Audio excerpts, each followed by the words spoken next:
Hey folks, quick heads up, this video deals with the topic of sexual harassment and violence. If you or anyone you know is dealing with this, please call the National Sexual Assault Hotline. It's confidential at 1-800-656-HOPE. Alright, so let's get into it. I'm Miles Best, journalist and host of this fine program. So sexual assault is a big problem in high schools across the country, and students are not staying silent anymore. And here in the Bay Area, we don't play when it comes to protesting. High school students have been leading Me Too movements to raise awareness and bring about change. So I want to know, is all this activism working? Can Me Too actually change the culture in high schools? Let's start in Berkeley High School, famous for the Lonely Island guys. I'm on a boat. You remember that? Anyway, there's a lot of activity going on there. I talked to Mia Redmond about it, and she's a survivor of sexual assault and one of the Me Too leaders at her school before she graduated last spring.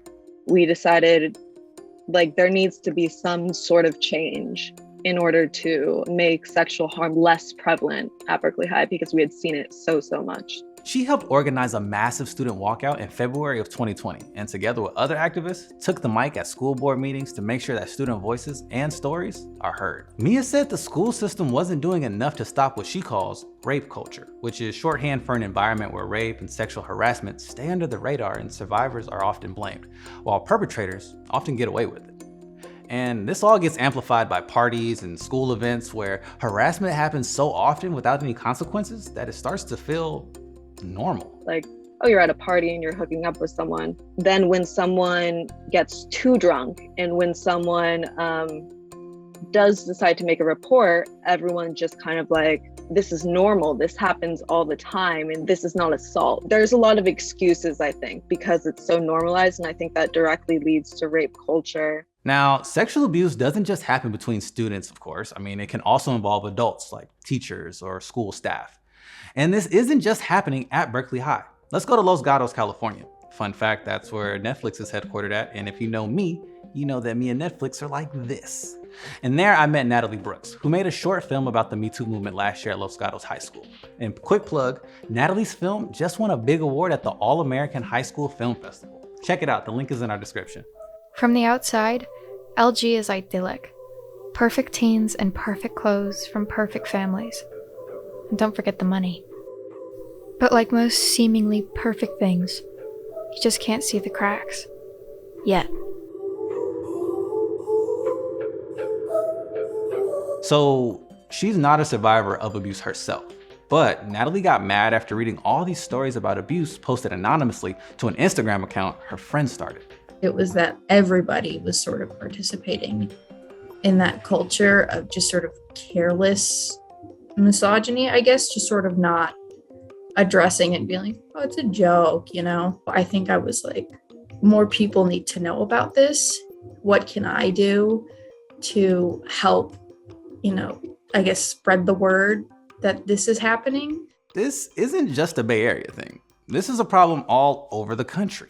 Here are some scary numbers. In 2019, sexual violence in public K-12 schools increased by about 55%. From 2015 to 2018. Now, we can't be sure though if this reflects a real increase in abuse or if nowadays with the whole larger Me Too movement, students feel more comfortable reporting abuse. But when it came out, the report was all over the headlines. I asked Mia and Natalie what they think the main reason is for all this sexual violence, and they both said it's that their schools didn't do enough to actively call it out and prevent it.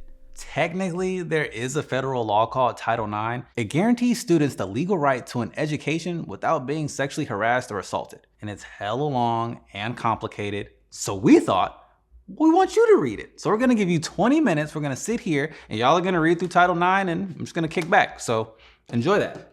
Put 20 minutes on the clock, please.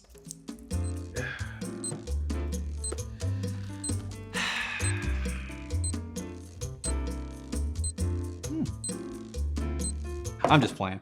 I took the bullet for you and I did all that reading so you don't have to, but here's what you need to know about this topic. First, if a student reports abuse that happens on campus or at a school-sponsored event, then the school is required to take legal action, whether it's an adult or a student accused of abuse. Number two, Title IX also requires the accused to have the right to due process. A fair investigation to make sure it's not false reporting. Schools are supposed to have Title IX coordinators on staff who are trained to investigate these cases, but lots don't. And if they do, they don't always get the resources or budget they need to do their job. And if the incident happened at a non-school event, like a party or something, Title IX doesn't require that schools get involved. So, more often than not, they don't. And to make this even more difficult, survivors often don't want to report abuse for a bunch of reasons, like they're afraid of retaliation or the stigma if it gets out, or they just don't know how to file a report. And sometimes they may not want to get their abuser in trouble. I mean, a lot of abuse happens between friends and in relationships, and if a school doesn't know something happened, then they can't address it. And when students do report abuse, it can get messy because there might not be witnesses and the cases could get into a lot of he said, she said, they said. You throw in some tea from social media and boom, things get murky real quick. There have been all kinds of stories at both Berkeley and Los Gatos High of students who were accused of abuse denying it, and then their parents getting heated because their kids' reputations and futures are on the line. When the pandemic shut their schools down, both Mia and Natalie were part of groups that started Instagram accounts. It was supposed to be a supportive space for survivors to connect and share stories anonymously. Natalie's film shows how the account at Los Gatos really took off. I didn't even know if the girls were going to use it, but then, I had one post and then there was two, and then like 2-3 months in and we're at 192. But as y'all all know, social media can get hectic. The Berkeley account faced a lot of backlash when people started naming alleged abusers in the comments on some post. The accused, their parents, and their friends got all up in the DMs threatening lawsuits and calling people liars. Instagram even shut down the Berkeley High account after they received a lot of reports. Another downside of all this is just the stress and trauma of it all. That definitely put me in a very dark place, I think, especially seeing so many other people hurt by the same things that I felt hurt by. It definitely made me distrust a lot of adults in my life. But at the same time, I feel like I came out of that as a much stronger person, with a much more powerful voice. Like Mia, students across the country are stepping up to demand changes in their schools too. I did some digging about what they want, and here's my recap. Number 1, reporting. Knowing what the heck to do when something happens. Like, how do you file a report? Number 2, accountability. Can there be consequences other than pressing criminal charges? Like maybe no prom, no graduation, or getting kicked off the football team. Or at least keeping abusers in separate classrooms from survivors. Number 3, sex education. I mean, actually teaching what consent really looks like. Like more nuanced than just no means no. You know what I mean? And number 4, support. Offering survivors counseling and support groups. So back to my question from earlier, did all this student activism actually make any difference? Well, it turns out that Berkeley High and Los Gatos High did make some pretty big changes.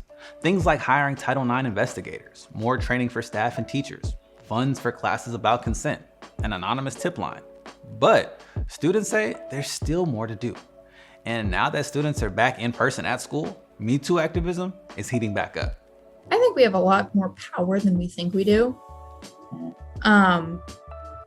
Even if, our school administrations are going to try and tell us we don't, or we're just kids, guess what? We are going to take back control of this and we are going to do something about it. Even if you haven't experienced harassment or abuse directly, but want to help shift culture at your school, there's a lot you can do as an ally. It can be tough on survivors of assault to take on everything. They often need support with planning logistics for events or, just getting the word out. I think people could ask survivors, what can I do to help? Like, what will help you? What can I do? What can I say that could potentially make a change? Use what you're good at. That's what I did. I can't write. I'm terrible at public speaking. I get too anxious, but I can make films. For some reason, that works in my brain. But now we want to hear from you. What do you think are the best ways to prevent sexual violence in high school? And again, if you or anyone you know is dealing with this, please call the confidential National Sexual Assault Hotline at 1-800-656-HOPE. And if you like this video, check out this other video I produced about Me Too and the hip hop industry. And of course, like and subscribe. Smash that little cute logo right there. I always forget which side I'm on, but you'll see it when you look at it. Until next time, I'm Miles Best. Peace out.